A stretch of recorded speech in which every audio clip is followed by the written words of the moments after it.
Hey guys, welcome to Freedom Session 1. We're so happy that you found us. And we were inspired to do this Freedom series because freedom is a calling, it's a call, it's an inspiration, and a core thread of our lives. And in this first episode, we wanted to talk about our understanding of freedom and the levels of freedom and how we achieve feels like the wrong word, experience greater freedom in our lives on an ever expanding basis. And so we talked a little bit about like our experience with freedom, our journeys, and one of the different levels of freedom from outer to inner or inner to outer, and our experience.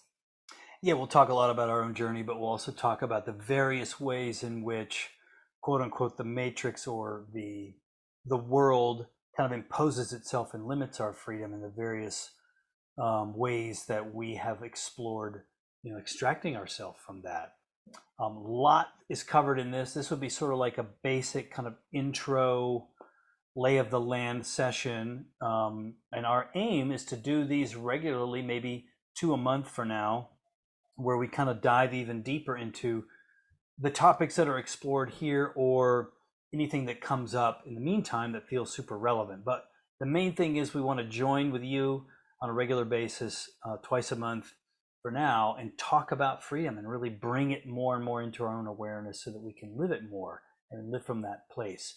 Last thing I'll say is that we just recorded this episode, and it's our first episode.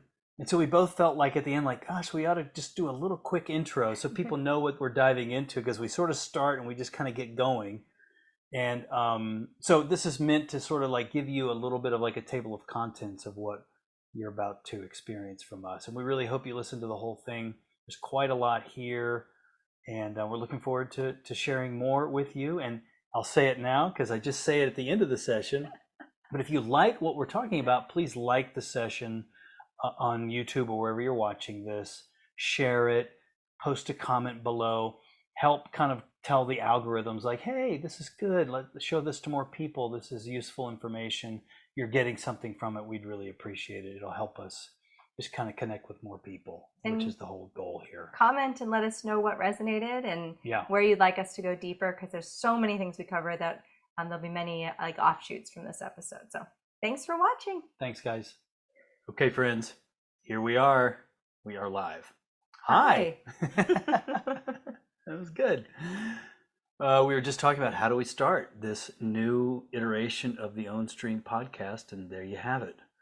I'm Stephen. I'm Teresa. And if you don't know who we are, we used to run the Ownstream podcast, which was largely an interview series that featured people that we were drawn to that were really playing with this idea of freedom in their lifestyles. And eventually it kind of encapsulated people who had had profound spiritual awakenings. And it was a really rich experience for both of us. We talked to everybody from, world schoolers and tiny house livers and digital nomads to, spiritual teachers with enormous followings and kind of bringing forward a very, very potent spiritual teaching, and really kind of anyone in between. It was this amazing journey, but we eventually kind of recognized that, that it wasn't really fulfilling what we desired from it, which was greater connection with people and an ability to really bring our voices forward. And so we stopped the Unstream podcast about 5 years ago, was it? Mm-hmm. Oh, no. Yeah, I guess it was. About 5 years ago? Yeah. Something like that. 2018. 2018. And have since kind of had a wild, fun, cantankerous journey to this point. And maybe, Teresa, you want to speak about that a little bit, kind of what we've been up to. Yeah, I remember when we started the podcast, it was such a wild ride for me because I was coming straight from like a very cookie cutter career. Like I was had gone to law school, and I was working a full-time job in the policy arena, and one of the pain points for starting the podcast was what was an inspiration to want to follow the stories and breakthroughs of people who had found themselves and departed from the mainstream path if that didn't resonate for them. So following their own path, their own stream. And so for me, that was sort of an experience I was having while we were doing the podcast. Like I was still working full time until somewhere halfway through it. Maybe kind of early on, actually. It was like mid 2017. So yeah, it was like such a wild ride at the beginning, but then we kind of lost our juice for it. And you just sometimes you follow a impulse or inspiration and you run with it, and then that takes its course. And so it did. Plus, we were, going through our own kind of unraveling of various patterns and things, having just become parents. And the quest for freedom is really what we want to talk about now. And I think that was always the thread of the Ownstream podcast, was how do you disentangle yourself from the outer prescriptions to find your true voice and your true path, and then go for it. And so I think we were doing that. We were really unraveling a lot of the mainstream paradigm in ourselves. And one of the things we want to talk about was that it begins with the inner journey. Like we were inspired by the outer changes. How do people leave their jobs? How do they go set out on their own paths? How do they travel and live? How do they world school, etc.? But as we were doing that ourselves, so during the podcast, we moved into a van, we traveled around, we moved to Costa Rica, we were going to a number of retreats, doing a lot of meditation, and we, moved to the mountains of Costa Rica, isolated ourselves a bit, and like lots of unraveling was happening, various like patterns and paradigms. And we, after the events of 2020, we were in Vegas at that time. We began doing some interviews again in March or April 2020 about what the heck is going on.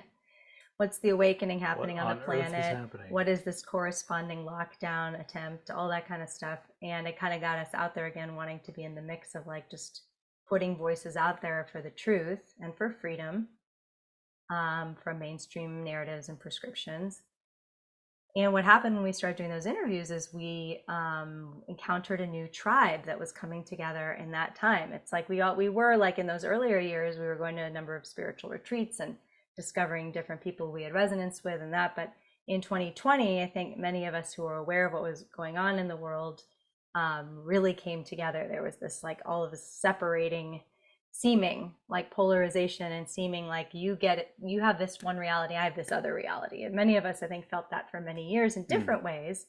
Stephen and I had different understandings of certain things happening in the world. We were already making some different choices, living in a van, keeping our daughter in like outside the schooling system, and making other choices for her outside of mainstream paradigms. But that was a time when it was very clear. It's like based on how you put something on or didn't. Yeah, you just see things one way, or you see things another way. Yeah. And so we started to organize calls online, and we had done that already like earlier, maybe a year before. We were organizing Zoom calls to bring community together. But in 2020, people wanted to be on Zoom, they wanted to be together. Yeah. If they were like otherwise feeling like they were aliens in their own homes and families and communities where they didn't feel connected to people, they were connecting online. And so we started a whole network online called the Ownstream Network out of that, where we have many weekly calls. We have work groups on different subjects like guardianship and cryptocurrency and conscious business and health and healing, sovereignty. Yeah. Themes that feel relevant for now and what we anticipate is coming. Yeah. But people from around the world, and it's been an amazing experience. And so it's kind of like playing with this idea of freedom in these times, and actively building new things that are more honoring of individual liberty, freedom, community, all of those things. And it's been this wonderful journey. But at the same time, I think we've both felt like, what do we have to say about this? Because we have these rich discussions at night on the sofa in that room over there, where we'll sit and we'll talk about, be it this topic or many different things, but it always, whenever we kind of trace things back to their origin, it's like freedom is like such it's a thread that winds its way through virtually everything that we're interested in and drawn to, whether it's the Ownstream network, or maybe we'll get into this in this series, I'm sure we will, but kind of where we live now and the whole experience of being where we are on this beautiful property in Eastern Tennessee, to some of the creative things I'm involved in, to the calls that Teresa leads within the Ownstream network. It's really all comes down to this topic or this theme of freedom. And so what excited us was to kind of create a structure or a regular session where we'd come and talk about freedom, whether it's, you know, something more macro, based on just a theme that we're seeing kind of more wide angle, or something that's really, really poignant and relevant right now, something that's happening that we're seeing this topic or this theme of freedom be kind of explored and played with, either on the freedom side or maybe the non-freedom side, in a very, very poignant way that's very, you know, now focused. So all those things, it just feels like it's such a rich topic for us. We thought it might be of interest to share that with others. And obviously you guys can comment, and we'll have guests on this series too, at least that's the plan, have people come and join us. And then obviously the invitation to join us in the Ownstream network and have this kind of discussion more actively day to day, which is what we do there. That's wide open. Just go to ownstream.co/OSN, join us. There's currently a fee to join. First month's free. Anyway, we don't want to get into that too much, but if you want to connect with us, that's how you can do so. So yeah, so anyway, that's kind of how we got here. Yeah, so the topic of freedom, like, I think when we first were doing the podcast, what always really like lit me up, and what continues to light me up, I was just sharing this on an Ownstream community call. We have monthly calls that are open to everyone, by the way. This inner process of freedom, like the kind of recognition of yourself as something greater than the personality you've developed, or the things you were told about yourself as a child, or the limitations that are prescribed by society. This kind of like from the inside out, shaking off some limited understanding of yourself, or like limited patterned way of being, or feeling state. I feel like when on the Unstream podcast, I really loved it when people described the moment that they had an awareness, or they shifted, and then the changes they made as a result of that were really exciting. So even though we started from like that outer pain point of, I don't feel free, I'm like engaged in work slavery because I think I need to make money, or I'm enslaved by my diet and I don't feel good in my body, or I'm enslaved to a healthcare system or a school system or to the government or whatever. We started from that outer perspective. But what is really juicy for me, and what like I really love to talk about in Ownstream calls and kind of the things we do there, is about unlocking inner freedom, and then what that then manifests in. Because if you know you're in spiritual circles at all, or even if not, you may know the concept that everything is a mirror outside of you, you know. So anything in our outer reality is a mirror of what we feel inside, how we've opened inside, how tight we feel inside, what we believe. And that concept has really like deepened for me over the years. I kind of had a basic understanding of it when I like started to have a spiritual awakening 15 years ago, but now it's even more so. So seeing that what then unravels on the outside is a result of my own inner freedom. And so I think with the podcast, we started to become a little less interested in some of these outer stories, because we really wanted to like talk about that process. And then when that kind of inner freedom process happens, then it's like anything is possible on the outside.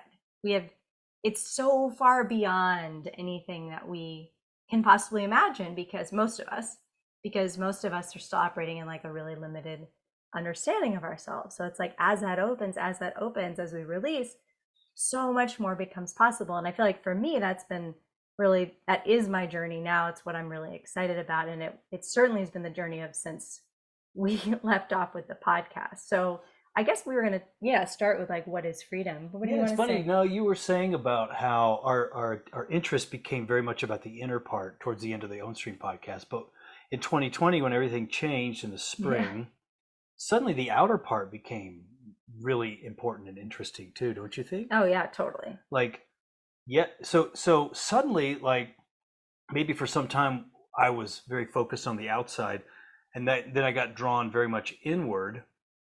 But then that happened, then it became like this, like almost like 50-50 or 60-40. Like the outside seems really important right now. Decisions you're making about your body, where you're going, what you're doing, what you're investing in, what you aren't, what you're paying for, what you aren't, places you're going versus places you're not. All of these things became like really poignant. And so it's very interesting how that's occurred. And I feel like that's kind of still important, maybe more so than before, just because the forces that kind of, I think, created that that whole experience or generated it here are still very much active, and I think on full display, like pretty clear, like what they're up to, at least to my mind or to my eyes. So yeah, I think like my journey with freedom has been very much, initially it was like very much outwardly focused, like financial freedom. Like I want to leave this job and create income some other way. And so, and what was very interesting, like, I don't know if you guys have ever had this experience, but like I had a job, and I think my monthly take home was like, maybe it was $85,000 salary bonus. Annual. Annual. Yeah. Yeah. It was in New York City. It was like 15 years ago. It was a good job for that kind of job. It was a really good job. Great people. Like like for, if that was like what you really wanted, like, man, that was a great job. But I wanted something else, and there's nothing wrong with doing that, by the way, at Yeah, I all. also had a bunch of great jobs, like really good jobs. Yeah, It yeah, a was lot of just jobs are wasn't really good it jobs. wasn't like There's what nothing. I it was like only you can recognize if like you feel like you're doing something that's against your own inner current, Yeah, right? It's like there's a because the contrast. job itself was not a bad job. It was just the pattern of going to work 5 days a week, the way I work, the overworking, not feeling passionate anymore about what I did, then just feeling I'm off with my own current. Yeah, yeah. It didn't there was a it just didn't align, as you might say. And so what was very interesting was that the first year I went off and was an entrepreneur. I was a dating coach. I still do a little of that, by the way, but not at all a focus. But I made $85,000 or Uh, something like that. It was like the exact, almost the exact same number, and I was like, "What? I mean, and I was killing myself to get to that. Like I was putting out programs and coaching multiple people a day. Like, it was a lot, and I thoroughly enjoyed it. And but it was just so interesting. Like I had this kind of set point that I hit again in a completely different context, doing something totally different, but yet that number was kind of where I landed. And so it became that and many other things kind of began to sort of show me this mirror phenomenon that Teresa's talking about, how there's a reflective element of, maybe you might call the life, the quote unquote, the appearance that's based on sort of the consciousness that's arising as me, so to speak. And we can get into that more and more later. And I don't want to get too heady about it either, because I'm not any sort of expert. But so then that kind of brings me inside, or like relationships is like an amazing reflective mechanism where she looks different, she sounds different, she says different things, but the same shit's happening. It's just like, how is this the case? I'm doing 18 different things ahead of this, and yet I'm showing up and like same phenomena, same dynamic. And it really caused me, in my case, to look, wow, there's other things going on here that I'm not conscious of, I'm not aware of. And so those experiences bring those patterns, if you will, forward into one's consciousness. So it begins to really, I began to get really interested in like my inner life in a very dynamic way 20 or so years ago. And so like that like those experiences awoke so much in me, where I began to kind of recognize like freedom really starts inside. It's like there's like an internal experience, or a disconnection, or a reorganizing of my kind of beliefs and my understandings about what I am, who I am, and how that kind of moves into the world. It becomes like this really unique experience, and I recognize it, like I can't be free. I can't go and rearrange things in the appearance. I can't become like a real expert, quote unquote, at the matrix and remain free. There's a whole other level available where I literally step out of the whole thing. And so like, it was, and I had this experience about 4 years ago where I had been meditating. We'd gone to these retreats and whatnot, really, really powerful experiences. And I had this experience where for about a couple of months, I kind of unlocked from the matrix, or I just sort of disidentified with the body and identified more as consciousness, as this kind of free awareness. And for about 2 months, I was like, I had just a very different experience of life. I wasn't triggered really.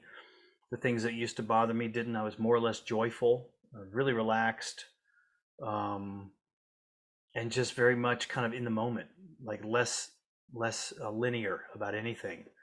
And then it changed, and all the old kind of things kind of came back and showed me like, wow, what a contrast, what a difference there is between living in this internally free way to then kind of reassuming, if you will, personhood, or I'm a body here. I'm Stephen in the world doing my thing. And so finding that balance is like a really rich journey for me. And so, yeah, so I think like I'm coming into these conversations honoring like the desire and the longing for outer freedom, be it financial, be it with my own body and health and fitness, relationship. All of these things are really, really central and worth being interested in and investing in.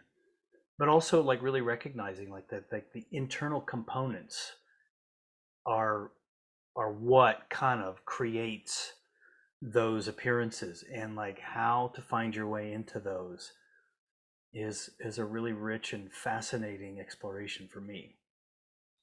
Yeah, oh, there's so much juicy stuff in there. I'm really glad you talked about that experience you had those 2 months, because I think from many people's perspective, or from some people's perspective, I guess, the dichotomy we're setting up of like inner and outer does not really even exist. So like just something to say out there anyway. Like I feel like what you experienced then was like the illusion of separation dropping. Yeah. And so this idea that there even is an outer, many would say, we can get into this more in further episodes. I think very few people like, would say that. I would say many is not actually true. Like a few but for highly the purposes awake people. of description, I think it's yes, at this stage it's relatable. Yes. But the outer is, my understanding of the outer is actually just a reflection of my own perception, so to speak, anyway. So anything that we're talking about in this conversation that you'd like to hear more about or didn't understand, or like, what are they talking about? Or like, I'd love to dive more into that, like comment below, because this is our preliminary, like, ooh, let's see what comes up when we talk about freedom. Yeah, we're just kind of riffing here, guys. We'll see. But that idea of inner and outer, is kind of a fascinating one. Like, what's more important or whatever. Like, I feel like the outer kind of like it can signal like a lack of resonance or alignment with what's happening on the outside. What's happening on the outside often triggers, I think, like a pain that causes an internal reflection and recognition. So like repeating the same relationship over and over again, or coming to the same financial set point, or feeling really unhappy in a job, or being unhappy in a relationship, or where you live, or like doing the same thing over and over again, addiction, like a lot of different things like trigger a reflection. Like one key is, if the same pattern is happening over and over for you, it's probably not the outside world. In fact, it can't be. It's definitely something within you that's like creating that, whether it's a belief, it's some belief system, or internalized trauma or something like that is causing that to repeat, right? So it's interesting you mentioned the 2020, because yes, all of a sudden it became really obvious on the outside. And before that, with the podcast, after the podcast, we actually, created a program called Exit the Matrix. We got really into the idea of like the matrix, and the matrix inside too, the matrix inside us being programming, various mind control that's like pumped at us by the media, stories, narratives, beliefs we're told in childhood, things carried down in society, ways that we conceptualize ourselves like as limited, all these things, like breaking free of the matrix, and then like breaking free of that outer matrix too, the mainstream narrative and prescription for a variety of ways to live your life. So we created a whole program around that. So it was interesting, like we were very passionate about that idea, and we were playing with it with our own life about breaking through the matrix within ourselves and without ourselves. So when the stuff happened in 2020, we were already like very aware, but it was like primed up to another level. It was like, oh wow, now we're being asked to lock down. Like we're actually being asked, told in some places, to lock down. And if you were watching the data or kind of seeing through the way things were told on TV, you could see that actually there was like a lot of things were inflated, and there were a lot of stories told that weren't really like the actual truth of what was happening. And so it was actually, things were like locking down. Like we were very concept. I used the words work slavery earlier. That was a concept that we were aware of, related to like how we've all been conditioned to work jobs and, you know, be good workers to make money and pay that money into the system and then like do it again, and government's going to take care of you and all that stuff. Things I used to really wholeheartedly believe in and now don't.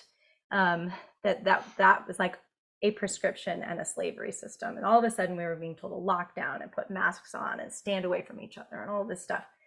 And, you know, if you believed what was going on, you thought that's like what a good person does. Like I could totally understand now. At the time I felt really polarized. I was like, this isn't true. This is tyranny in a mask, you know? And but you know, many people that I know and love dearly like saw it as like a real pandemic, and I'm like protecting people. And I really get that. At the time I felt very like polarized. So this inner and outer, like I remember in the Ownstream network, we were having conversations about sovereignty in these times. How do I recognize what's true for me and stand up for what's true for me in the face of, I'm going into a supermarket and everybody in there is wearing a mask, and am I going to be the one person who isn't? We have a friend who like, that was, you know, the police were called on her when she didn't wear a mask in the supermarket. You know, like those things happen. Some people were arrested in parts of the world.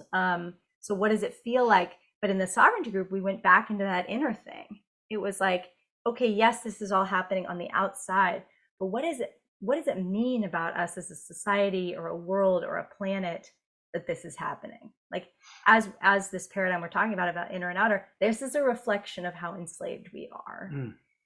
Now, some of that, like, it's not our truth of ourselves is not enslaved. So this is where that complex interplay of the inner and outer goes. Like we're enslaved because of mind control messages. We're enslaved because we've been told a story about who we are that isn't true. So that sort of like comes from the outside, but we internalize it, then it becomes a part of us, and then the reality we project. So the outer becomes this reflection of like, oh, we're like such a controlled world society by a certain very small number of people who are broadcasting these messages and setting up the money system and this and that, that like now we've created a lockdown world. Yeah. What was like the moment for you where you realized like, wait a second, this ain't right.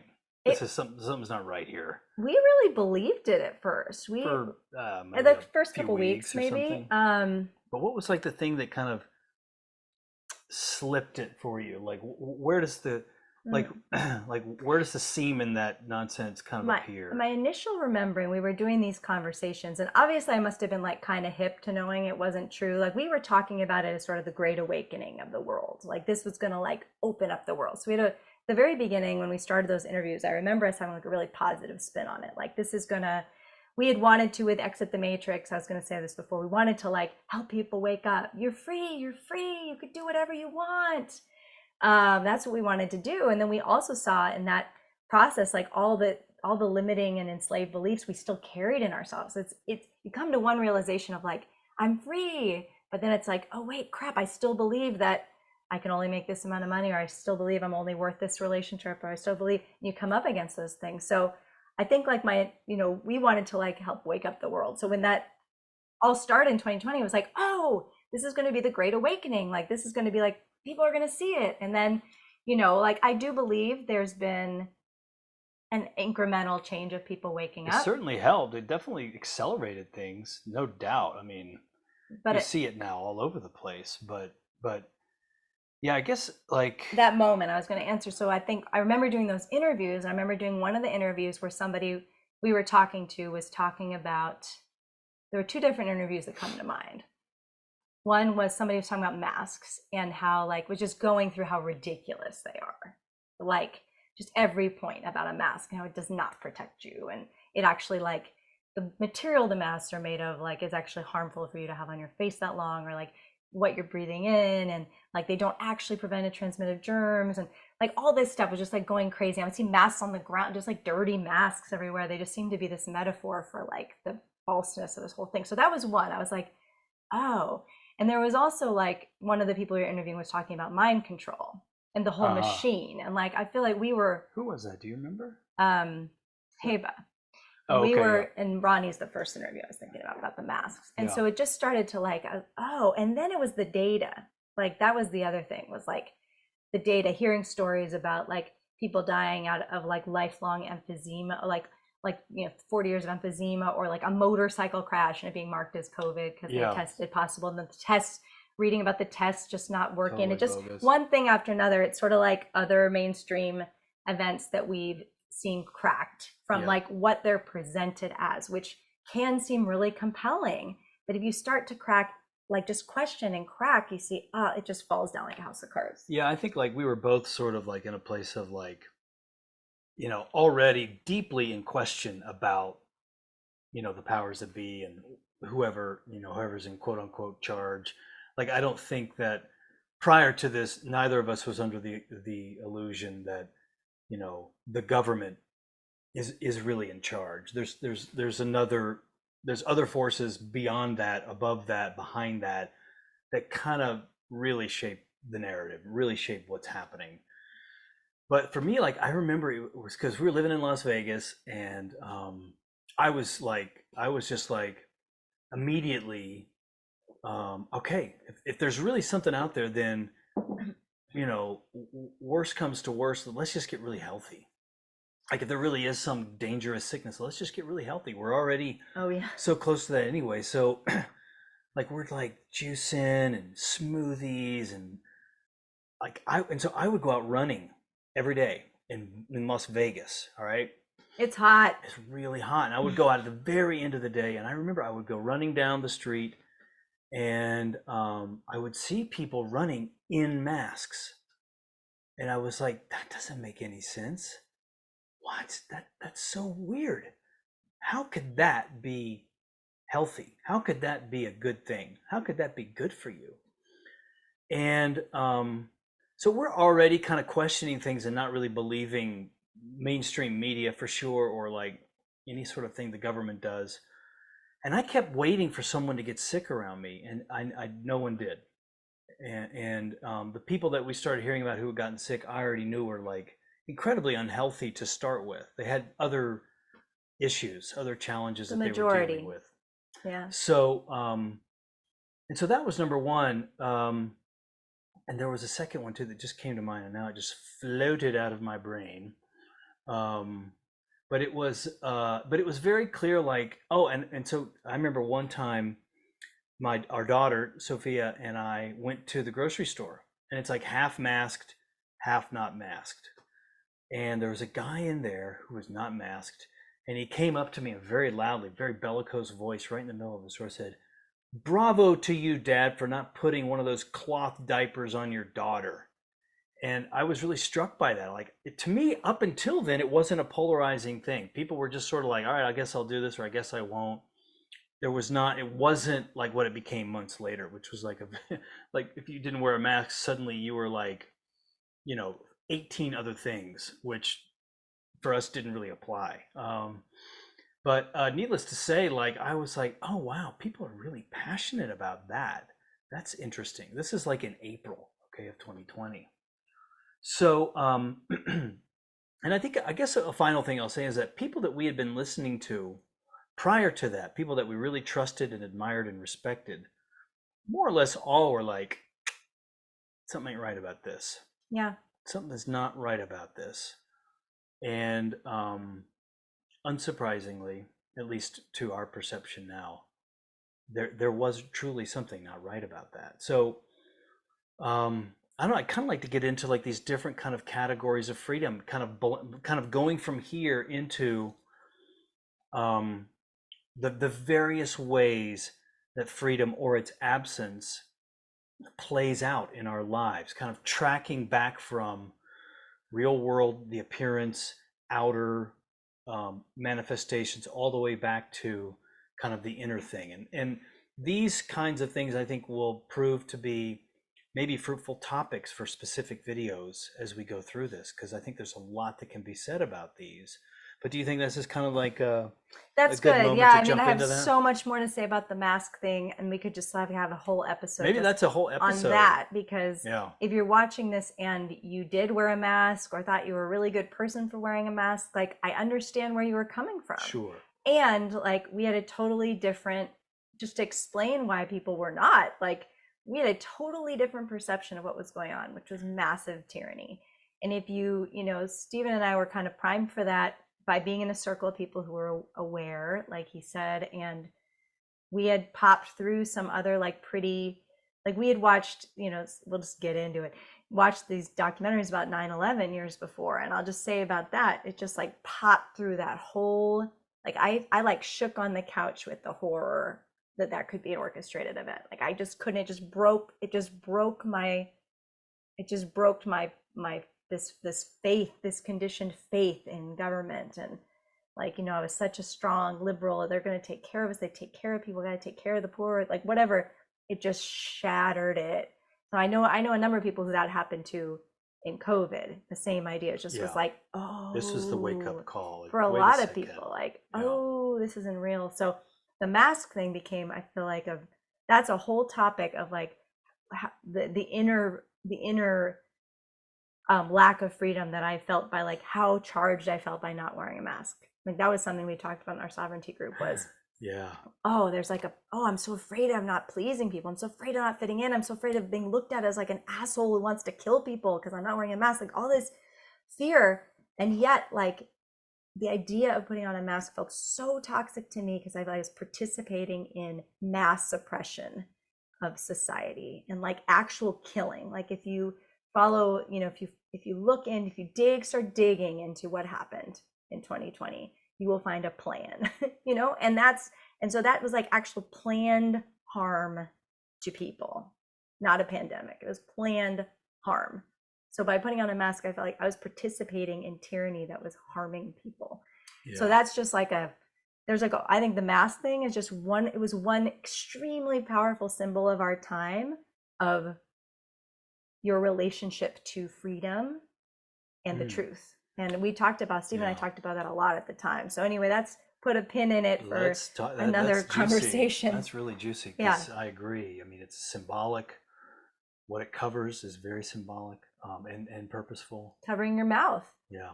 Taking away your speech, your voice. And your face, you know. Yeah, anonymizing you, just turning you into like just a generic data bit. And things are going in that direction. Yeah. We'll talk about that. CBDCs, digital identities, how it's playing out already in Asia. Like, it's very serious. I'll just put this in right now, like, CBDCs, question that. Say what that stands for. Central bank digital currency, thank you. Yeah.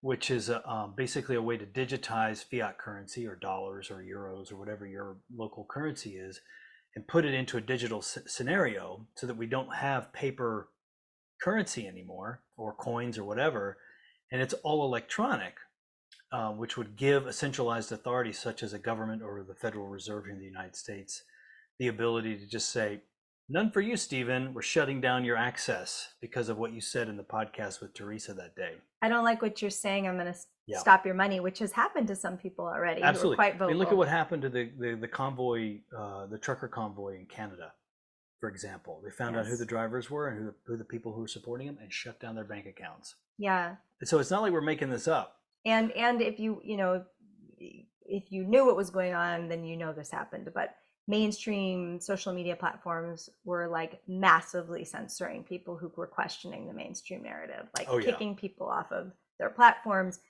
fact checking what they were saying as mass censorship, not questioned because it was considered to be dangerous to question the mainstream narrative, which Still is. I Still went is. to law school. I have many friends who are like civil rights champions who don't see that, and that is so scary, because I remember being in school and like free speech and the Constitution and some of these ideals that we have,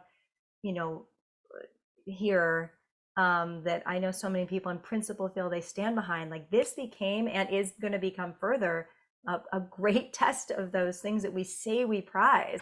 But then there's this whole swath of like, if a mainstream narrative is created, and like if you question that narrative, like we should be standing up to those things. It is so important to question the government, because they are doing the exact same thing. Slavery, the Holocaust, that is what's begun in some places, and it's being not even seen because the mainstream narrative and mind control is so powerful now. And TV and phones and technology they've made it more powerful than, say, back in the day, when like those other things were happening. Because it's so easy to seize a populace with technology. It's so easy to seize and run a frequency and a current and a narrative that just totally wipes the ability to make independent decisions of yourself. Or it takes a real, like, it's like in the Matrix movie, it's like we're like unplugging yourself. Like that's kind of what it takes to like not just let the mainstream current run right through your mind. It's easy. It's just easy to go along with that. But whereas 10 years ago, maybe not such a big deal. Nowadays, it could be deadly. In fact, it is deadly to just play along with that. It's life or death. It really is. I mean, we can get into whole kind of the medicalization of things, and maybe that's another time. But I think like we're really talking about ultimately is, do you question? Do you question? Do you have a question about the nature of the world, the nature of reality, what's happening, how you're able to live, the nature of life? Is there a question there? Like first, because I bet you if we did a poll, we should maybe do this. Go to like, there's a university near where we live. And I bet if we went around and we just polled, say, 100 people, students, teachers, staff at the university, and said, are you free? I bet you 80% of them would say, yeah, I'm free. They would say, yeah. Especially in this country, people seem to identify themselves as free. In the US, which is all about quote unquote freedom. On the outside, there is a greater degree of seeming freedom than in many places in the world.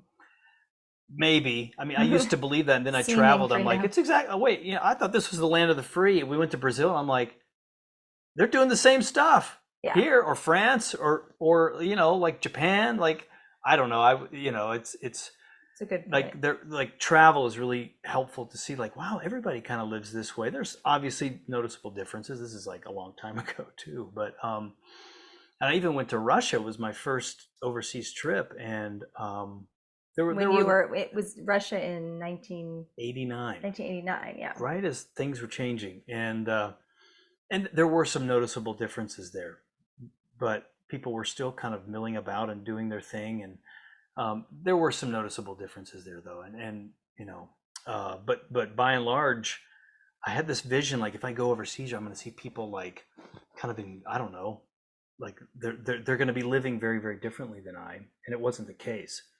So I think like ultimately, like what gives rise to a question of the nature of things? What is that? Like for you, like you were saying earlier, Teresa, like COVID was that for people. For many people, yeah. Like, wait a second, this isn't right. Something's not right about this. And then you start digging and looking and exploring and asking questions. So our show, if this is a show, is really for the people who have a question, or who might just find themselves here and say, why the hell am I listening to Stephen and Teresa talk about something that I already know about? Might be for you too, because the nature of freedom is vast and very deep and huge and very expansive. And but it really starts with like a question, and the question comes from a place of like doubt, like I don't know what's going on. I don't understand this. There's something more here that I'm not grasping. And that becomes like this compass, if you will, that kind of moves me through life. So my journey was very spiritual at the beginning. Like, I think, all these different teachers and teachings and whatnot, studying that was very, very interesting. Like, what is really going on here? There's more to this, and I don't understand it. Can I understand it? And the answer is yes, and in greater and greater degrees, I can. So that's kind of that's the prerequisite to like really having a deep and impactful and catalytic experience of freedom is like, are you questioning things? Because if I'm the guy who wakes up in the morning, I get my paper, I drink my coffee, have my cereal, drive my car, go to the job, put in a good 8-9 hours, come home, play with the kids, have dinner, watch a little TV with the wife, and then go to bed and think, man, I'm a free man. It's probably not the show for you. That's not kind of like how I would define freedom. And let me just add, in the daily existence of that life, there's this unconscious burn of tension, of pain, of dissatisfaction, but that I'm not aware of in that role. I'm not experiencing that. I'm not allowing it. I'm not giving it any breathing room to kind of arise and be present and say to me like, hey, there's more. Why are you doing this? What's up? Life is more than this. It's not about, doing your time. Like, I never understood the question of like retirement and pensions. Like, I would have bosses come to me, and not to kind of get on a rant, but like, I have bosses come to me like, why aren't you putting in money into your 401k? And I was like, yeah, I'll do that. And they'd give me this huge packet of paper. I'd be like, I'm not fucking doing this. Like, this doesn't make any sense. Like, it just didn't compute. I mean, I get it from a kind of a different angle. I understood it. I grasped it. Like, well, I'm saving money until I'm 65, and I can like, but it never made sense to me. Like, I don't get why are you mortgaging now for then? Like, there's so much can happen between now and then. Anyway, so like that question, like it prompts a whole different journey and experience of life. That's kind of a necessary prerequisite. Like, if you're watching the news tonight, you're watching whatever channel it is, it doesn't matter. If I'm watching the news, don't watch the news. And yeah, that's ultimately shut the off solution. the news and your life will change. But if I'm watching, I'm thinking like, these people are right. That's giving me, yeah, that guy's terrible, or this one's great, or vice versa, or I can't believe he said that. Like if I'm caught up in that narrative, that like I'm not free. Like that's the voice box for the control system 101. That's like class number 1. Like, got to turn that off, not listen to that, understand that there are far, far greater things happening in the world. So like the first prerequisite into this kind of realm of playing with freedom is, do I question things? And if so, anything's possible. If not, there's nowhere to go. I'm in the corner, and I'm opting into that over and over and over again. And I'm saying that works for me. It never worked for me. It didn't work for you. It didn't work for the people that we're drawn to. Thank goodness. Yeah. Thank goodness, because I feel like I was really a product of the mainstream system. I mean, many of us are in different ways.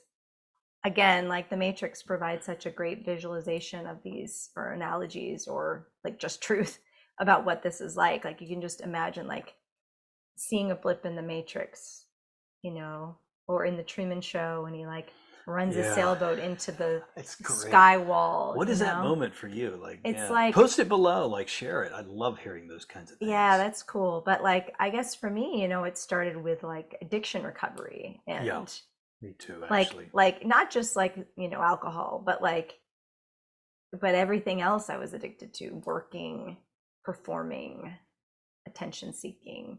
And those are like really common things for a child to do when they're trying to like get their parents to love them, or make sure they're going to survive, or but I took them, I like became a really good student. I tried to be perfect from the time I was 10 years old, and then I just worked that and worked that and worked that and worked that, and I was kind of like, I look at it like a robot now: performing, get into this school, get into that school, be a good girl, and it started to like come apart for me in law school, because I really wasn't happy with what I was doing. Like, for a while, like just performing and getting A's and being the best in my class, whatever, like that was enough hit to like cover up like maybe like the pain I felt in living that way. Because the pain ultimately is, and this is what I say about addiction recovery too. You get people talk about a bottom in addiction. And what is that? To me, I've always thought it is when who you've become is so far away from who you truly are that you can no longer live like that. So it's different for everybody. It's not necessarily one really bad thing happened to me. Listen, I was 19, I got hit by a car, drunk in the streets of Italy, and I kept drinking for like almost 10 more years. It's not like one bad thing. It's that somehow, and it's like kind of like the pattern Stephen was talking about, like the same boyfriend over and over again kind of thing, like same girlfriend in this case, like, but I had the same thing, same situation happening over and over again. And then it's kind of like at some point, it's like, this is not my life. This isn't who I really am. There's like some crack. And so like going through like recovery from addiction was like my first like, whoa, bright light shining on, this is not my life. I'm living somebody else's life. I'm living who I was told to be by parents, society, educational institutions, government, the money system, whatever. I just was following a path. I was a robot. And that was like the first awakening. It was like, oh, I don't have to live like this. Oh, wait. And I had like one of those really strong awakenings of like, well, I'm like this free, I'm this free current or free spirit or like whatever you believe in. Like, I just was like, I'm not this. I thought my life had to be that way. I had a story about my life. I was doing the same thing over and over again. I'm not this. It was this like total release. And then there's like, that was like over 15 years ago. Then since then, it's just been like, who am I really? Oh, like, let me shed this other belief that it's actually not mine, that was given to me by someone else. Oh, who am I if I stop doing that pattern? Who am I if I stop overworking? Who am I if I stop performing and saying yes in ways that doesn't resonate? Like just this chip of like, oh, this is a life that was put here on me. And then there's been all kinds of things about like cracking through. I also was like a really, really good bleeding heart liberal, bleeding, just wanting to take care of everybody. Like, of course I care about my fellow man or woman, like a person, like I care. But like feeding money into a government system or a 401k or any store of place where somebody else is in control of your money, that money is actually being used to like kill people across the world in these fake wars. There's terrorism by these big real governments. Wars, but I'm sorry, like they're staged in certain ways. Yes. I mean, people are really dying. We're not under the illusion that that's not happening, but orchestrated wars, I should say. I'm sorry, like not the reasons that we're led to believe they're happening. That's not really what's happening. So yeah, like that little crack happened for me with like just becoming aware and free of an addiction, because then it just became like, oh, what's possible? Oh, and then I would start to see here and there, if you're open, then becoming more open, it's like more information will come from that outside mirror. It's like, oh, like, do I believe it that way? That doesn't resonate for me anymore. Like, oh, here's another pain point. Oh, I'm doing the same thing over and over again. Oh, I don't want to do that. That's not mine. Oh, it's not actually mine. Like, I didn't realize that it's a program. Yeah, that's fun. I mean, it's amazing. It's juicy. The waking up kind of to that is like, it's there's a reason it's happening a lot right now. I think because I think that this is a moment of like transition on planet Earth with mankind. I think a few years ago I thought, I think this will be like 3 to 5 years maybe. It's like, no, it's going to be a lot longer than that. It's a lot to unravel. There's a lot to unravel. I don't know. Do you want to get into these like different? Yeah, that's where I thought you were going. Okay, I don't know. I mean, our daughter's going to be back in 30 minutes. I also want these shows to be pretty informal, just like you're hanging out with us. I don't want it to feel like too scripted or structured. So if our daughter kind of barges in, it happens. So be it. Besides, she's way more interesting than me, and way brighter and freer. Oh my God, she's just the pinpoint of freedom. Oh yeah. So I thought about this in 4 different quote unquote categories. I think Teresa has a different take. It's all good. That's because okay. I think we're just fine. These are just ways to get into this topic. But So the prerequisite to get into the game, if you will, the ticket is, do you have a question about the nature of reality, the nature of things, the nature of yourself? Any of that will do, because it kind of then, if I begin to question myself, then I'm like, well, maybe there's something up with that too, or vice versa. I think too much looking like I know people. Oh, this is interesting. Let's hear We it. know people who are like spiritual teachers, like they've looked at this for a long time, looked at themselves up, and I think they have, but they're like totally buying into the narrative, which I just am like, how do you do that? I don't get it, man. So that baffles me, and that and then there are so that's like this whole other kind of wild card element. So I think it's important to kind of be interested in both. I'm emphasizing that here while I vent some frustration. But number one is like, do you have physical freedom where you live? Like the where you are in the world question. The reason I single this out is because 3 years ago, or 3.5 years ago, we got a sneak preview about what's kind of now unrolling around the world. How was it where you lived? Were you locked down and restricted for, say, long periods of time?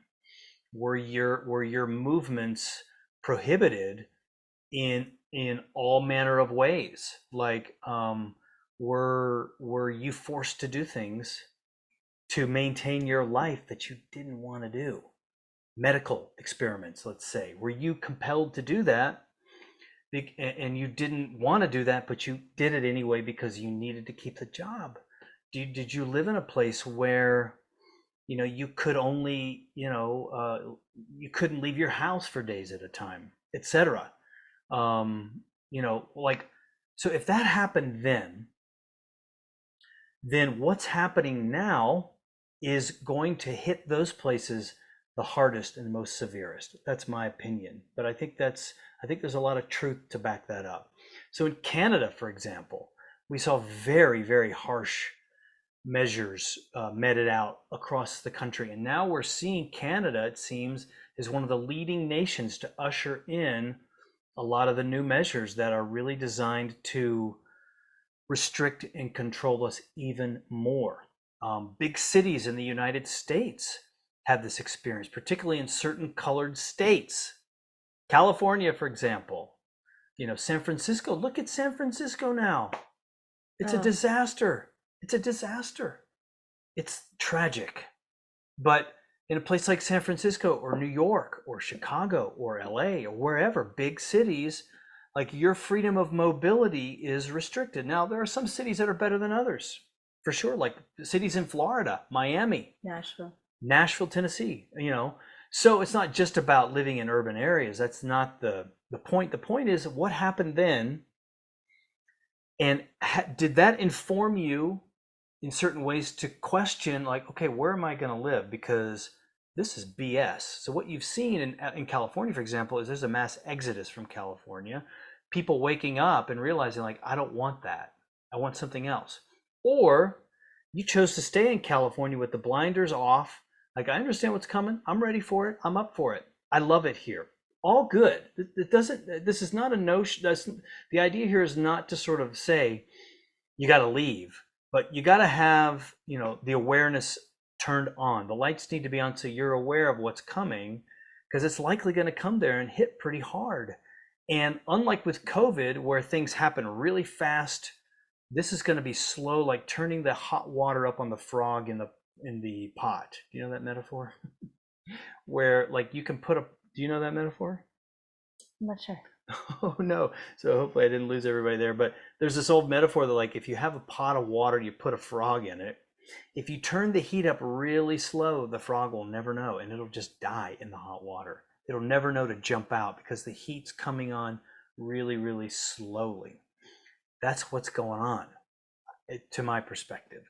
So anyway, like, where do you live? Is there restriction? Is there, and was there before? And can you feel it beginning to happen now? Maybe even, or if not, maybe some cities are kind of like the collective unconscious there is like aware, or more collective consciousness there is aware of this phenomenon, and maybe people are waking up. So places like Miami or Nashville, like we just mentioned. So to me, that's like a degree of freedom. Like if we reach all the way into the appearance, we talk about sort of level one. To me, it would be, well, where do you live and what freedom do you have there right now? Or what do you know is likely to come based on what has gone down here in the last 3 to 4 years?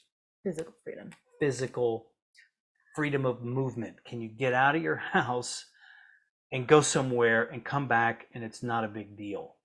Because one thing that's coming of these 15-minute cities that we've heard a lot about, and they call them 15-minute cities for a reason, which is basically where you'll be monitored, your movements will be monitored, and your ability to move from and to your house will be limited, all in the name of climate change. And this will be tracked using, I don't know, some sort of technology that I'm not fully aware of. But, you know, they call it 15-minute cities, I think, because that's kind of the time frame that they're exploring about, kind of the open window for you to be coming and going, which, man, wouldn't want that personally. So like, given that, to me, that this feels like its own category of freedom. Where are you in the world? Where is your home? Where is your place?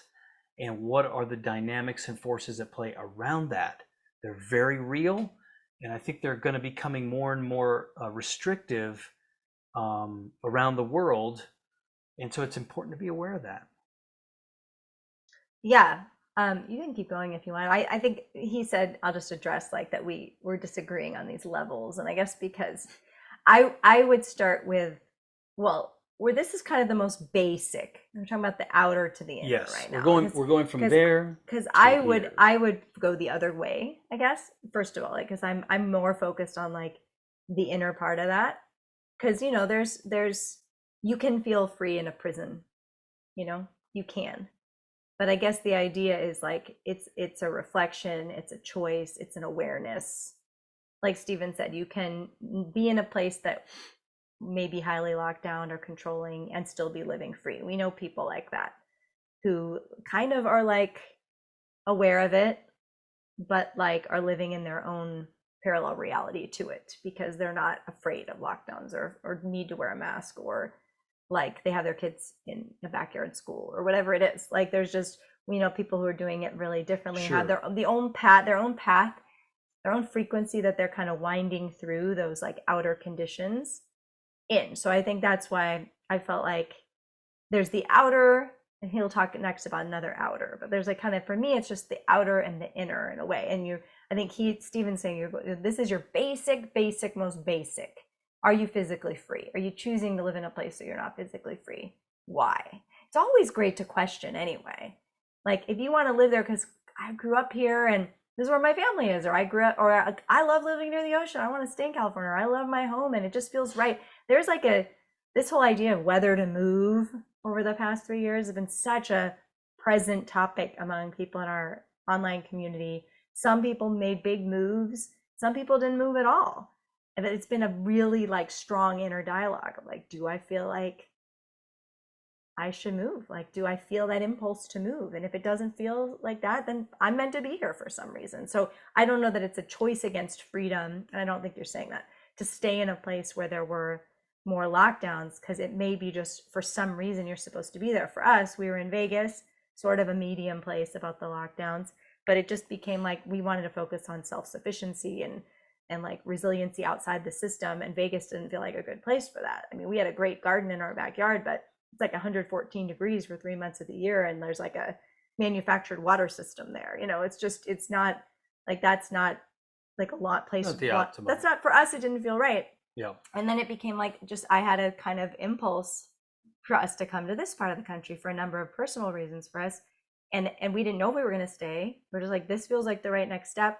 We came, and it's definitely felt like the right place for us. There's been no other clear. We spent a lot of time moving, as another whole episode, moving places to change how we felt inside. They call them geographics in some circles, where I'm gonna feel better if I just move to Costa Rica, for example. And like we've done that, and that wasn't what happened here. It was like it feels right. Like, let's go here. And we live in Tennessee now. Like, we live in a very rural place that, like, I might not have ever chosen to live in otherwise. I question it all the time. My mind's like, should we live here? Should we be a place closer to amenities? No, no, no. But like in my body, it feels right. And it certainly feels like a place that embraces freedom in a variety of ways.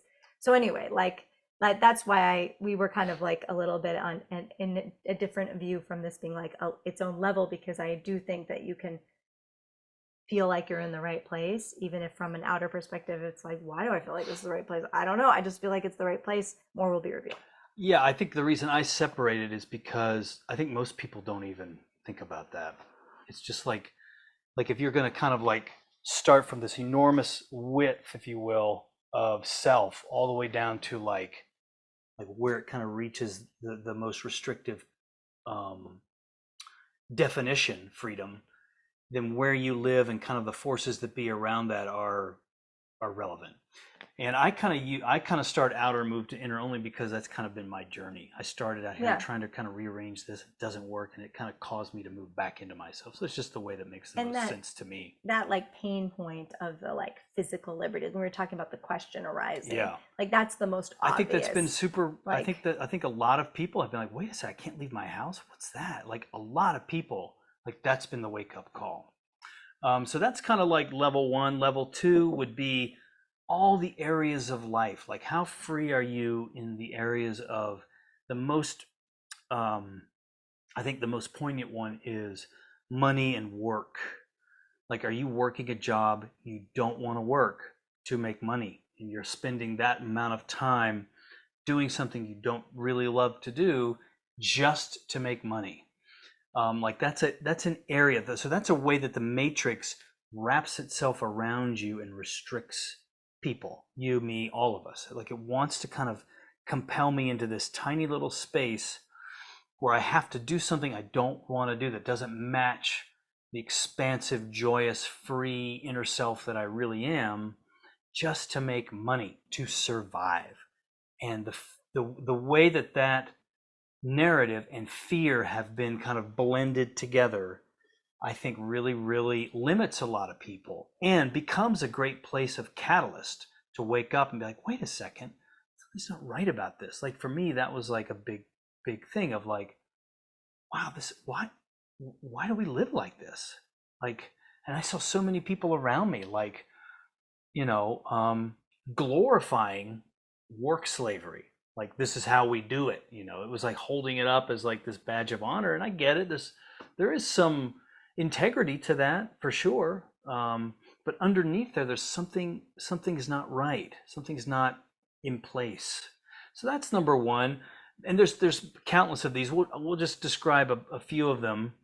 A few others would be like a relationship.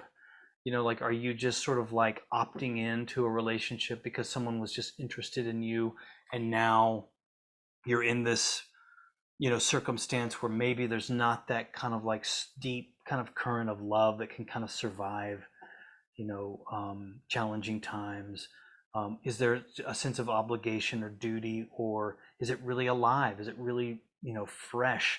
Did you enter into this from a place of real love and connection, or is it just like, okay, this is what we do, I'm 25, got to get married now? Like I know people like that. And or you have situations like in India where you have arranged marriages. There's all kinds of ways that obligation and duty and pattern and kind of being unavailable to the big risk of jumping into a really deeply loving and powerful, potent relationship. Like that's another one where, and then we find ourselves kind of wrapped into this like unsatisfying, like uncatalyzing. I think relationships are mainly to catalyze growth, or that's one major function of them. Maybe that's not happening, and I'm just kind of rutted. So that's a big one. Health, food, diet, healing, this whole world of doctors and medicine and pharmaceutical drugs and food. Like what's my relationship to my body and the health of my body? How does that work? What's my understanding of that? Have I outsourced that to like people in white jackets, doctors, and whatnot? Or do I fully own that and recognize that like food is medicine? What's the difference? I put a pill in, I'm putting chemicals in my body. I eat mashed potatoes, I'm putting other chemicals in my body. I eat broccoli, I eat a steak. Like all of these things are like, they're kind of the same thing.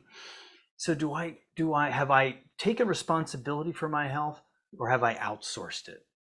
That's another big one. Education, like we're in front of this all the time with our daughter. Like, it never felt right to us to put her in a traditional school where someone else would dictate what she learned, how she learned it, the style in which she learned it, the content, the material. Like it just was like, what? That doesn't make any sense at all. I went through that. You went through that. Hell, I'm still unraveling some of the BS I learned. Not only like the material I learned in elementary school, high school, college, but really the whole structure of it, the nature of it, the way that we learn is like so false and so unproductive. It's like it doesn't make sense to cram for a test that I'll pass so I can get into this other class that's also not going to really help me in life, So like what's our understanding of that? Parenting kind of merges with that. Like, do I see myself as someone who's there to, kind of impose maybe my vision for what you need to become onto my child? Or is it more like, am I there to kind of foster whatever's just naturally showing up and give it life and give it breath and light and, nourishment? Like we call it guardianship instead of parenting, because I guess there's some nature of the word parent, which I don't, Teresa could probably speak to that well, more. in the sovereignty world, you start to investigate the language, even the language we've been given to speak about ourselves, and it's all disempowering. For example, parent is a pair who rents, because technically the government owns your child when you sign them off at birth with a birth certificate. That's a whole another rabbit hole. But pair who rents, human is a hue of a man. It's not a full man. Person has another. I used the word person earlier. Notice myself using it. It's another whole.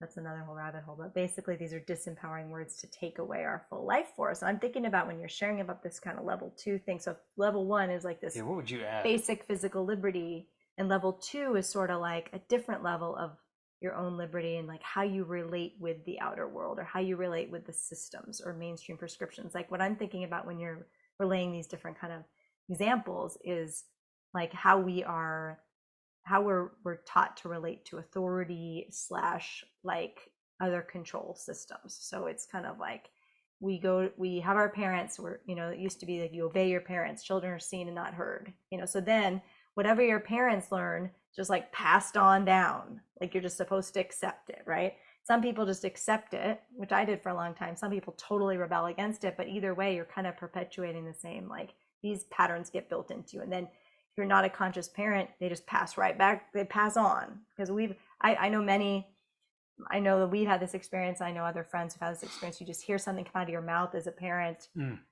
a guardian, that like just came from your parents or society. You're like, who said that?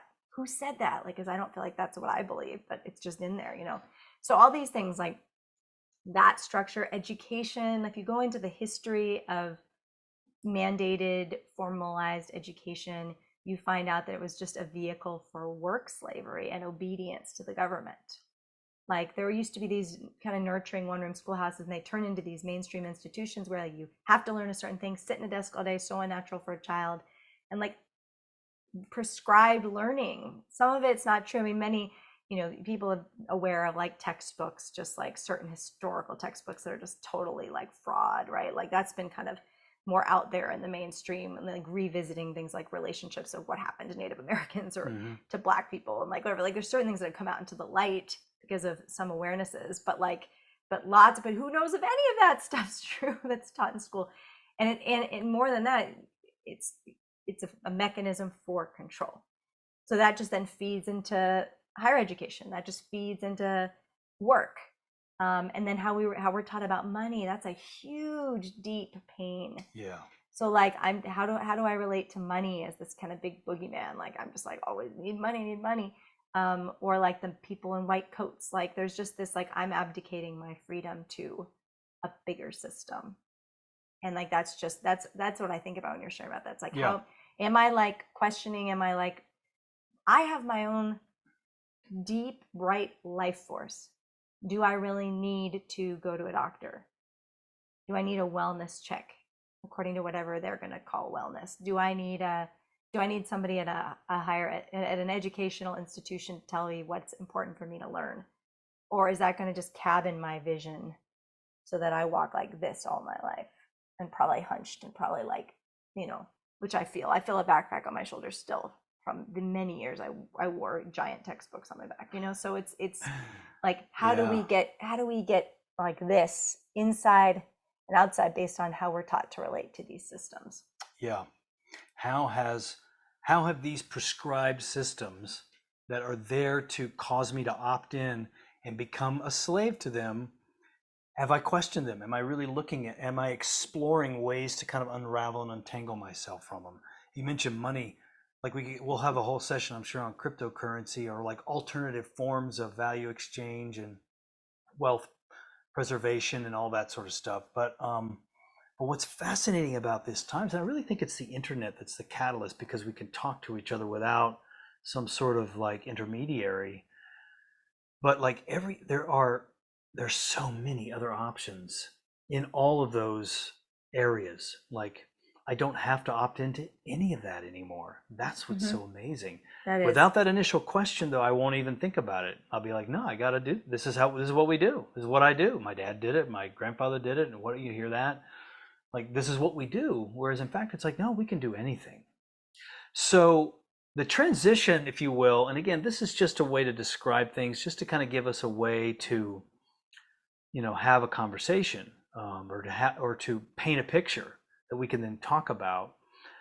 But like I began to see, like as I talked earlier about, like when I quit that job and I went and I ran my business, my dating coaching business for a year, and I made basically the same amount of money. I saw like, wow, there's stuff going on inside, patterns or beliefs that are generating the same results. Even if I change the playing field or the context, the content remains the same, because I haven't addressed the primary reason or the genesis, if you will, of these appearances. And so like there's this beautiful kind of moment where I begin to kind of dance myself in the world, where I recognize like, wow, there's all these beliefs and these postures and perspectives that are collapsing into form that repeat over and over and over again. And so then I began to question like, well, what's the nature of that? How does this happen? And then all of this beautiful work or study begins to occur around beliefs, changing patterns, changing beliefs, like adopting a different mindset, shifting perspectives. Like a great one is to go from like, lack to abundance, and the vehicle there being gratitude. Like that's like this, if I don't question things, I'm going to be like constantly fighting and slaving for mine. Whereas if I don't have to do anything, I don't have to pay anybody for this. I can change it using my own free will and realize, oh my God, my life has always been abundant. I'm always taken care of, it seems. There are times where I feel like I'm not, but what it really is like a change of direction maybe. But like this begins like this process of changing beliefs, changing the nature of my inner world, transforming it, healing trauma or pain that maybe I've carried around for decades. And so this whole, suddenly we're in the self-improvement aisle at Barnes and Noble. Like how many times have I been there? Like thousands, like looking for like the thing, and nothing wrong with that. It's beautiful. Like you, maybe you want to talk about this, but like right now, Teresa's like reading. We keep hitting the wires, by the way, of our we're not used to these microphones. But Teresa's reading kind of for fun and just for interest, like Think and Grow Rich. I've read that book numerous times, and it's like, oh yeah, thoughts become things. Like I can dictate the nature of my reality. I am not a slave to this. Napoleon Hill, that's the whole point of that book. You're not a slave. All of Tony Robbins' work is like, you can make your life extraordinary. But to do so, there's some things that have to happen on the inside. Beliefs and patterns are maybe the easiest way to describe them, and there are well-known ways. There are thousands of ways to change those and to take back power in my own life. So that's kind of level 3. It's like, well, okay, so I'm meddling around in these areas of life. Why do I keep doing that? Why do the same things keep happening? And why do I give my power away to the people in white coats, or to the bosses or the bankers or whomever, or the politicians? Why is it that I don't even think about who I'm voting for? I'm just a this or a that, and I vote. Like this all kind of brings us back to, well, because I think a certain way, or I believe these things. My friend from college went through the exact same classes as me, and now he makes 10 times the money I make. Well, why is that? Well, there's different beliefs in place that have generated different choices and patterns in the world that have caused that to occur. I'm not a victim of that, in other words. I have power. But to take it back, I've got to see and then unravel these beliefs, which can be pretty intense and painful and challenging, but worthwhile at the same time. Oh yeah, sure. I mean, I feel like this is like the deep, juicy layer that I'm probably the most interested in. Well, this and the next one. But this is where like the real rubber meets the road. I feel like this is like the meat of the freedom process. It's like, how do I move beyond what I've been told, what I learned to believe, what I stored in my body through various traumas that then beliefs became stored tensions and tightness and contraction, like I was talking about before. How do I unravel that fully and truly so that it stops repeating, so that I don't believe it anymore, so that it's not stored in my body, and I can actually change my freedom feeling, the way I feel, and how my life looks, so that like the free flow of who I truly am can flow through. And that is, we've done so many things in this area, from addiction recovery, where you look at your patterns, to reading books like this, Think and Grow Rich. I was just curious. I was like, I know this was like a seminal book for many people who achieved financial freedom, and I'm just curious about it. We've read others over the years, Breaking Loose in the Money Game, something about the millionaire mind, which is just kind of funny. And that's a good example, because in that book, Stephen and I were trying to, like, whatever that millionaire mind book is, like, oh, I'm gonna have a millionaire mind. There's this like forcing element. I'm gonna like overcome my pattern by like I'm gonna repeat this affirmation. I'm gonna repeat this thing. And in my experience, listen, some people have a bright light awakening, and they will read a book like Think and Grow Rich, like, oh my God, it's not what I was told. You don't have to work hard to make money. You don't have to slave your life away. You just believe that you just set an amount in your mind. It's going to come to you this way, and this is how, and you just do it. You just set a frequency and a mind, and if you grok, like you truly grok throughout your whole body, that's actually how it works. And something shifts in you so that you're no longer operating from the belief. My core belief around money is I have to work hard to make money. That's the one that was instilled in me. If I could just read that book and grok it, then it would like shift. But in my experience so far, and I hate to contribute to the narrative of it takes a long time, because I don't believe it has to. But in my experience with the patterns that are in here, that it's taken a lot of unraveling, because there's like this, they call it peeling layers of the onion for a reason, or a spiral dynamics, because often these same patterns come back around again for revisiting, for more shedding to get to that juicy center of who you are. Because there's just another version. Okay, I'm not as codependent in relationships. I'm not like in an abusive relationship where I'm, like chasing this person around for my survival, but I'm still like people pleasing in this awkward way that doesn't make any sense. What's that about? Or, like so many things have been mirrored to me in my relationship with our daughter, Sophia, about things I believe about myself, or self-worth. Or the money one is a huge unraveling. Like I've made so much progress, but I haven't completely freed myself in this area. There's still this idea.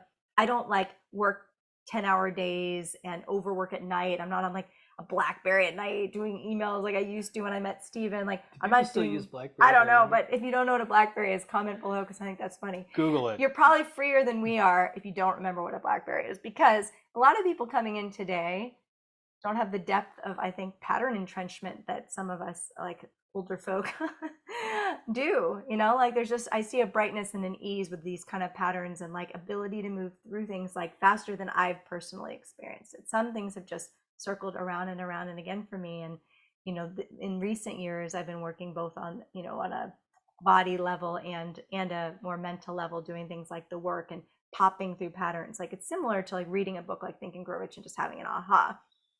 The work is about like taking these core beliefs that recycle and recycle and recycle, these core resentments, and like seeing through it. It's not true.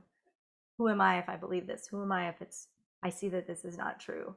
And then like I can turn it around and see that every opposite of that same belief is true. And it just kind of like has this effect of just like kind of wipes away the belief. And it can have that effect. Sometimes you have to do that inventory a whole bunch of times. And then there's the whole body level of like where, okay, I know this on a mental level. I know that money, it doesn't come by, I have to work slave hard and make money. Like I know it, I've read enough of these self-help books about money, but still for some reason that operating belief, where is it stored? Where do I believe it? Where do I feel tension? So all these levels of just like, and we've come so far in this area. Like the freedom that I have in my life now compared to where I was when we met years ago, like slaving away in New York City in a variety of ways, is it's exponential. Yeah. So okay, so we've got there's something I was going to say, so that's why I'm like hesitating here. There's something I wanted to piggyback on, but yeah, I think you're right that the unraveling of these need not take decades, a lifetime. I think one thing that I've seen in myself is like these like generations have a different understanding of time. And for some time I was very much like recognizing an older generation, and an older generation that kind of came out of the Great Depression and whatnot. And so there was very much a kind of like, pull you up by your bootstraps, get out there and work, and it's not going to feel good. Just sign it, just be okay with that. It's not going to feel good. And it's going to take a long time. Anything. Hey, what about, maybe you're talking to a friend or an advisor or a counselor, and from that generation, it's like, yeah, you just get used to it. You're going to live with that. That's the deal. It's going to take a long time to unravel. And I mean, it's better than just being locked into it forever, right? But I think one thing that I really recognize in younger people is that like they don't have that belief about time that's laid on top of all of these patterns that then becomes its own sort of hindrance. Like if you think things are going to take time, then they will. That's what's going to happen. It's a self-fulfilling prophecy. So so that's like a thing that like I think is optional as well. If we're talking about dissolving these beliefs, transmuting or moving past patterns, like it doesn't actually have to take decades. Maybe it doesn't take very long at all. And so level 4, if we're moving all the way from like this pinpoint focused position of where you are in the world, what's your place, back to, okay, now I'm working on patterns and beliefs, and I see that relaxing these, dissolving these, transforming these, unraveling these creates a different nature in my world. Well, there's one more quote unquote level or layer that is sort of ultimate freedom. So and that is really recognizing who and what I, we, you, and me truly are. And this one, I don't want to get too kind of ungrounded here, but ultimately, like, we are gods. We are we are connected to a vast cosmos of wisdom and intelligence that is kind of moving through me as a human form, and I can spend my whole life aware of that or not. And my understanding or experience of it is it kind of shows up as awareness. And so I have this experience of like, how am I aware of this belief? How do I know this pattern even exists? how do I see the manifestation of these beliefs into form? There's a whole other dimension to me that I'm rarely cognizant of or conscious of. And call it awareness, call it consciousness. In certain circles, they might call it kind of an I am, this kind of beingness, this kind of sentience inside of me that is unmistakably alive and vibrant and pulsing and here and aware of everything.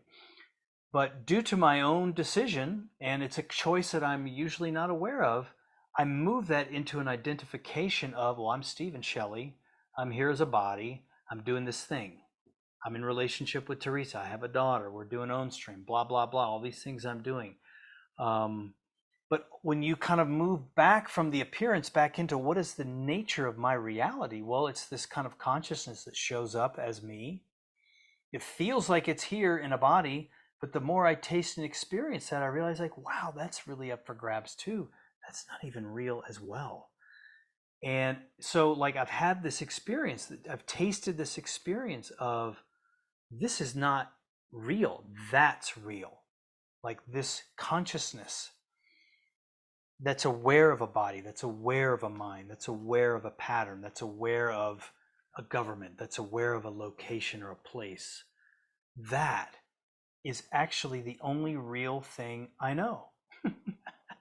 And so there are times like during the day or during my life, like I mentioned, a period of time, a fairly lengthy period of time, at least for me a few years ago, but even during the day now where I kind of remember myself.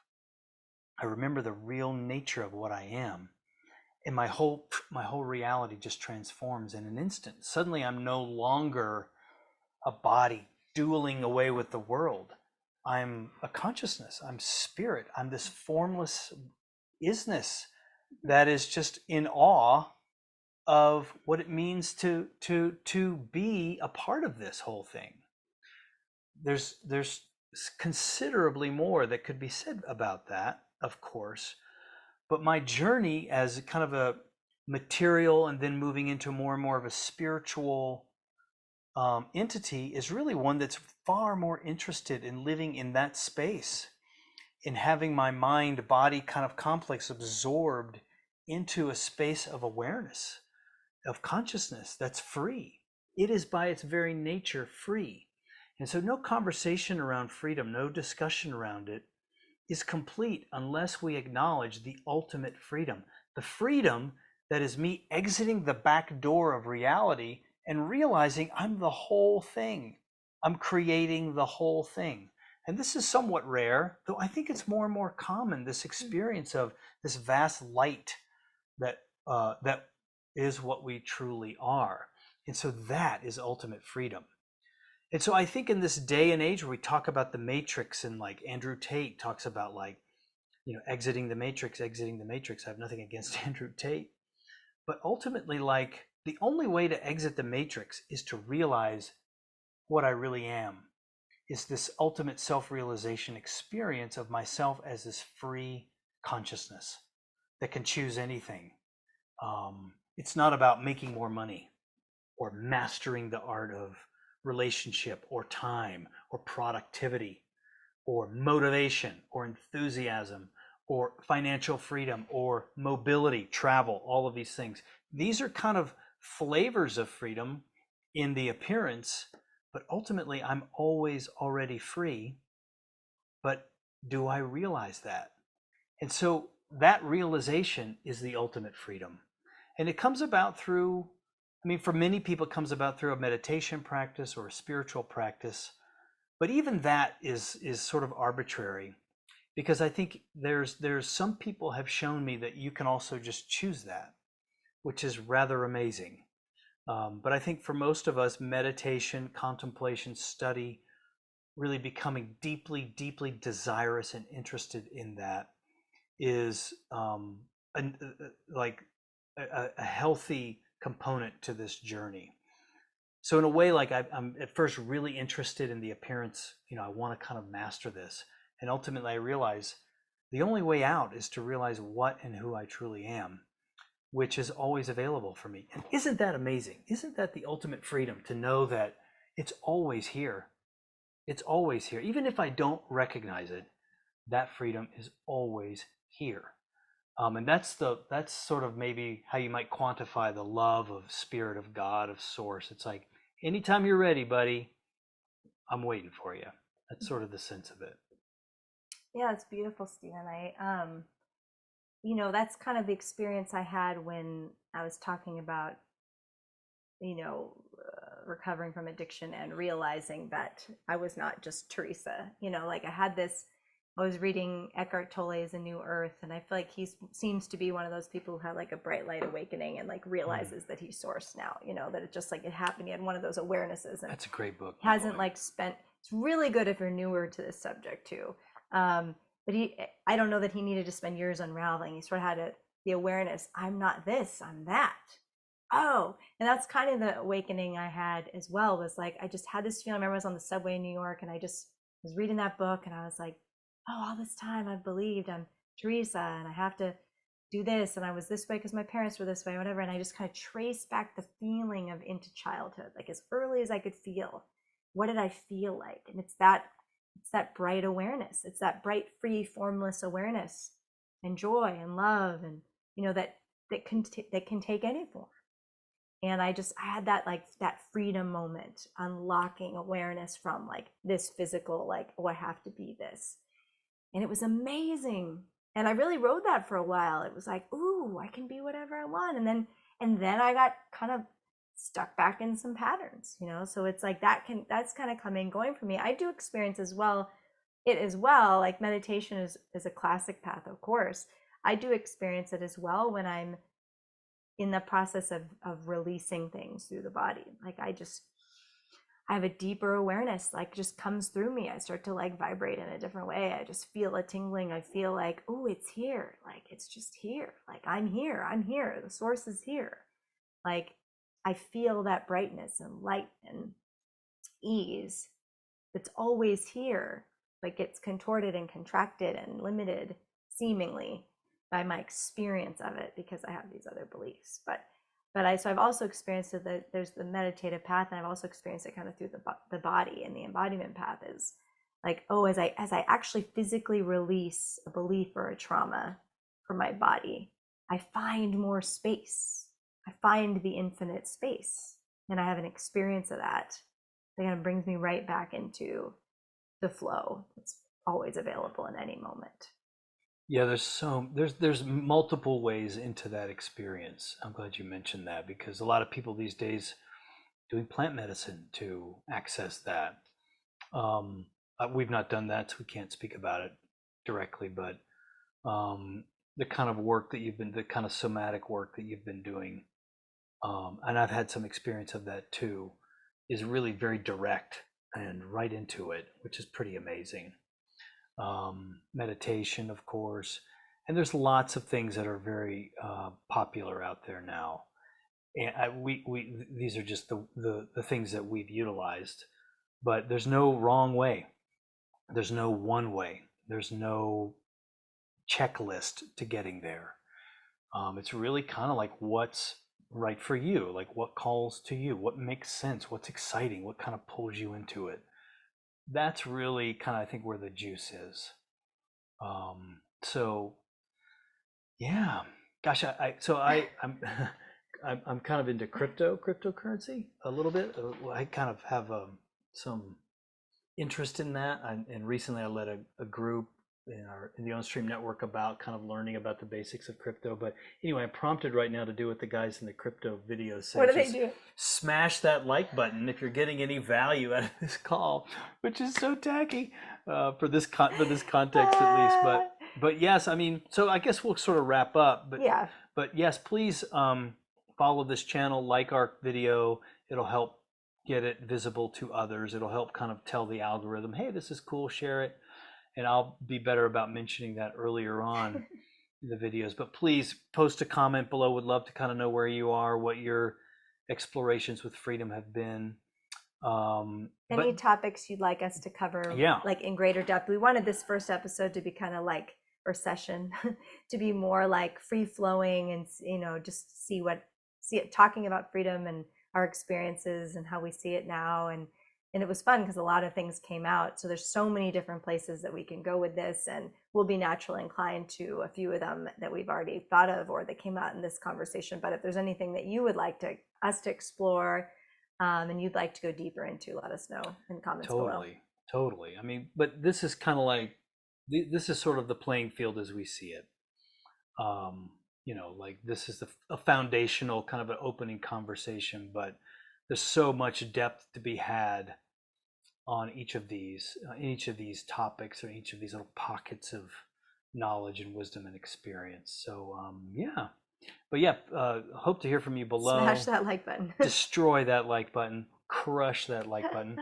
If you want to kind of interface with us, the Ownstream network is kind of where we hang out. Ownstream.co/OSN. As you've possibly devised from this conversation, we're not too active on traditional social media channels. I don't even know where you're watching this. Maybe on YouTube. We'll see if they allow this to last very long. Maybe we eventually migrate over to something like Rumble. Who knows? But the Ownstream network is kind of where we are, and where we're actively building newer, freer systems that represent the experiences that we've had, the understandings that we've come to, and the perspectives that we live by, which is that we are infinitely free beings, and we're here to live in harmony with nature, not in this kind of combative relationship. We're here to live in harmony with nature, and that's our ultimate interest. And that's the purpose of the network, where people can explore that actively with other like-minded beings and co-create new systems that really serve mankind, for us and for the generations to come, much like the daughter who's about to come tearing through the front door. So anyway, yeah, thanks for watching all the way. If you watched all the way here, extra credit goes to you. Let us know that too below. Yeah, please. Anything else you want to say? Nope. All right. Thanks. Lots of love. Good to be with y'all. More to come. Bye.